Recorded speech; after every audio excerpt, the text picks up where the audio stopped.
Summertime in the LBC. Arguably the greatest, one of the biggest songs from that era. Not even just that era, just in general. Even when that shit hit the radio today, it still hit like it did when you first dropped it. What was the mindset or what was the creativity like? Did you just want people to know about the city in a welcoming way, or did you want people just to show another side like how Cube made Today Was a Good Day? Yeah, because that is the greatest. To be honest with you, it was twofold. It was twofold. It was written because it was hot the motherfucker the day I wrote it. Okay, when I first got the beat, I wasn't even fucking with the beat. What? You wasn't fucking with the beat? That shit's like undeniable. I wasn't fucking Classic with it. beat. The homie Tiny P-Lo, Michael Menifee, okay? I left the cassette tape when Hank and Lamont, the producers, they stayed in the apartments, you know what I'm saying? Like, me and my crew, we kicked off 49th Street on the north side. We was the original 49th Street. They stayed on the other side of 49th, on the other side of Long Beach Boulevard. You feel what I'm saying? And so the homie Hound stayed in their same building. We used to walk to the homie Hound house. They used to have their garage open all the time, sitting out there with the guitar and Hank and Lamont, you know what I'm saying, on the keyboards, just fucking around. And then I just happened to stop one day, y'all produced, and they gave me a tape, you know what I'm saying, with some beats on there. Completely didn't trip off of it, bro. Completely didn't trip off of it. It was the homie P-Lo came to see me. I was staying off to Fresno and Sepulveda, right across the street from where Dog took the picture for the 187 with the 187 street sign in the back. Right. I'm staying right across the street from there, and P-Lo was bringing me the tape, and he pulled up, and he had the beat in there. Boom, boom, boom, boom, boom, boom. And I'm like, God damn, that shit beating, you know what I'm saying? But I still didn't know it was that beat. You know what I'm saying? He just pulled up, beat, and parked outside. Now, mind you, he dropped the tape off. The next day, Nita P, the girl that's singing on the song, who was a secretary at Def Jam. That's where I met her. She was answering phones at Def Jam, but she used to always clown that she knew how to sing. She knew how to sing. She just happened to be at my house the next day getting her hair braided by my girl at that time. You feel what I'm saying? It was hot as fuck, and my girl was doing the straightening thing on her head, so she had the goddamn stove on, dog. And it was already hot as fuck, you know what I'm saying, and whatnot. So I'm sitting there laying on the ground, and I turned the beat on, and I'm listening to it. And the only thing I just got to doing was missing home. I was missing home, because you got to remember, I got out of Pelican Bay in 1993. Yeah, I said we had a record deal by 1994, but when I paroled from Pelican Bay, I paroled to San Diego. You feel what I'm saying? So I had just did 5 years away from home. Parole, and I'm still away from home. When Two Scoop, you know what I'm saying, I'm coming back to the city and whatnot, but when Two Scoop called me for us to come get on Warren G's album, I'm living in San Diego. You feel what I'm saying? So when all this comes about, that moment when I'm sitting there listening to the song, I got the missing home. I was missing my city. You feel what I'm saying? And what I was missing from my city was the way I grew up in my city. I was born in St. Mary's Hospital. You feel what I'm saying? I've been through everything in the city. You feel what I'm saying? And that moment right there, it was just like, it was just a missing Long Beach. That's where it came from. It didn't come because I was in Long Beach at that moment and it was summertime, no, none of that. It came because I was missing my city. But I didn't want to write anything from the perspective of reminiscing. Yeah, no, it was for the reminiscing, but what I wanted to do was reminisce on things that I know took place in every hood. Okay. To make it general. Yeah, that's where the water balloon fighters and all that stuff come from. And that is the one line in the song I literally had to Google to know what the fuck was said.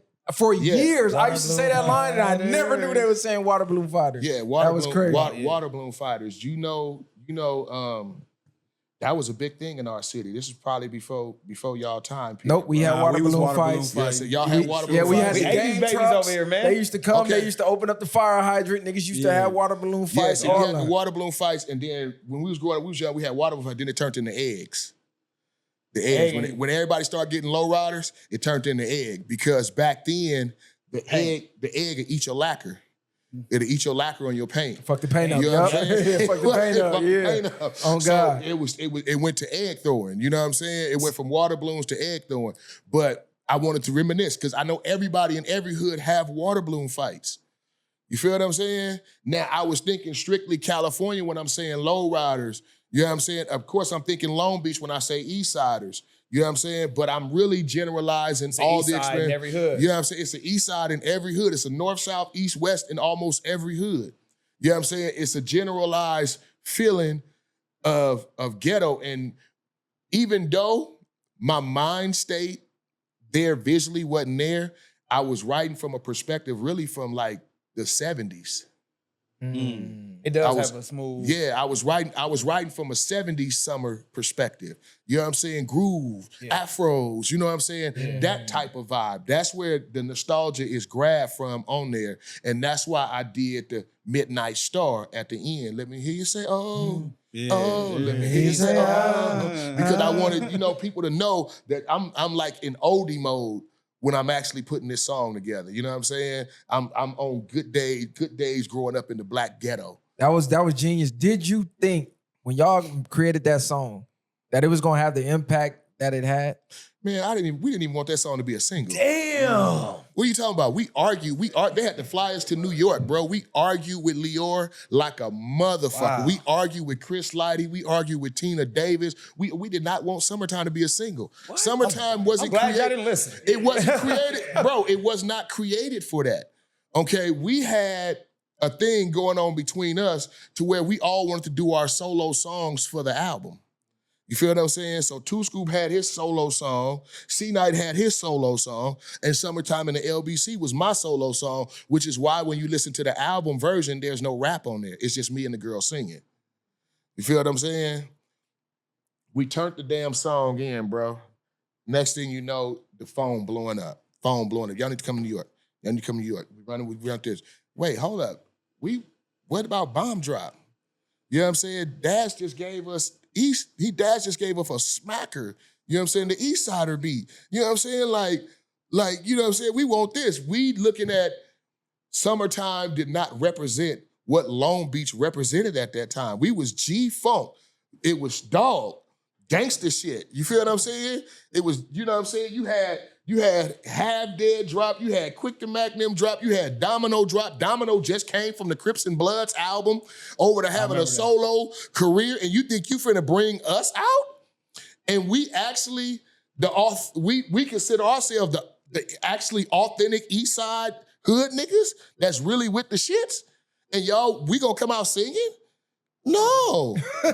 No, that's what we not finna do. So idea was it to say, nah, bro, y'all doing this. This is dropping. Let me tell you what happened. So we in New York, we sitting in Lyor office, Lyor Cohen. Shout out to Lyor Cohen, man. So this nigga got the heart of a fucking lion, my nigga.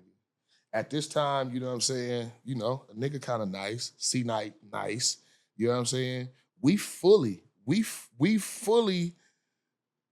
ghetto. When I say we fully ghetto, like I said, everywhere we go, we don't want to be in the office. Take us to the hood. Yeah. We made them take us straight to Queens, to the Q Club. You know what I'm saying? When we landed in New York, Q Club is so bad, nigga, the security guards walk around with pit bulls. All the security walk through the club with pit bulls. This the only club I've been in to where niggas gotta literally slip out their shoes, take their shoes off, and tap their shoes like they in jail, and they check your mouth for razors, nigga, before you go into the club and party. You feel what I'm saying? Biz Markie, shout out Biz Markie, rest in peace. He was DJing that night. But that's great. That's what type of vibe we was on. We would hook us up with Benny Rap. We going to Harlem. You know what I'm saying? We want to go to the hoods. We're Brooklyn. We're the Bronx at. We want to see where all the tough niggas at. Yeah. So we on our, we had a meeting with Lyor, right? He tell us about Summertime.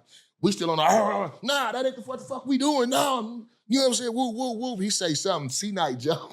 C-Night talking big shit. No, cuz, I'm just woo, woo, woo. Lyor said, oh, you done? That was your gangster thing? That's the gangster thing? I'm supposed to be scared? That's the gangster thing? No. Let me tell you what's fucking gangster. What's fucking gangster is when my fucking wife wants spaghetti, I can put her fucking ass on my private fucking plane and fire to Italy to stuff her fucking face. That's fucking gangster. What's gangster is I can put you and even your homeboy Snoop Dogg them on death row back on the east side of Long Beach on the corners and never have life in this industry ever fucking again. That's fucking gangster. But I'm not trying to make a fucking gangster. I'm trying to make fucking superstars. Okay? And you guys have the potential to be fucking superstars. I make superstars. You make gangsterism. You know what I'm saying? Gangsterism doesn't make fucking money, not unless we're doing a fucking mafia movie. Last time I checked, this wasn't a fucking movie company. This is a fucking record label. You feel what I'm saying? So he basically was like on some sit down and let us tell you how to get to the bag. Let us tell you what a hit record is. How to monetize this record on y'all album is the biggest record the fuck y'all got. You feel what I'm saying? This is an absolute smash. This is a fucking hit. Y'all may not know it, but this is our business. I've been in this business long enough. This is a hit fucking record. And not only are we gonna put this out on as a single, they put it on the show soundtrack as well. You know what I'm saying? Which was Def Jam's first movie at that time. You know what I'm saying? We was the lead single from that, us and Method Man and Redman with How High. Okay. So Lyor Cohen is responsible for Summertime in the LBC becoming it wouldn't have never came out as a single if Lyor wouldn't have put his foot down and like, no, this is coming out as a single. And y'all gonna shoot a video for it and y'all gonna love it. You know, if he wouldn't have just sat up there and like, no, I'm putting my foot down, y'all ain't making no choices. And I'm not scared of you motherfuckers. You know what I'm saying? I'm not scared of none of the huff puff, rah-rah, no, none of that shit. You know what I'm saying? I'm not scared of none of that. You know what I'm saying? Like, I need y'all to understand this is a business. You know, and I know my business. And that's what we had to understand. Like, we know how to rap, you know, but we don't know nothing about the music business. We don't know how to take a song to radio. We don't know what even makes a song breakable on radio, how to make a single or anything. This is what they do. So we just had to really sit back and just face that fact. Like, this is really a situation where you just turn the album over and then let them do what they do. That's how it was back then. You didn't have to do anything that an artist has to do now. None of this shit, social media, you didn't have to do nothing. You just turn that album in and go to the house and kick back and let the machine work. And the machine did wonders. The machine did wonders from the box to MTV to BET to radio slots to promo tours to appearing over here to in stores over here, signing autographs. That was all the machine. You know what I'm saying? And the only thing, once you drop the album into the machine's hand, only thing you had to do was just be an artist. That's it. I didn't have to do nothing else but just rap, smile, sign autographs, and perform. That's it, that's all. The machine took care of everything else.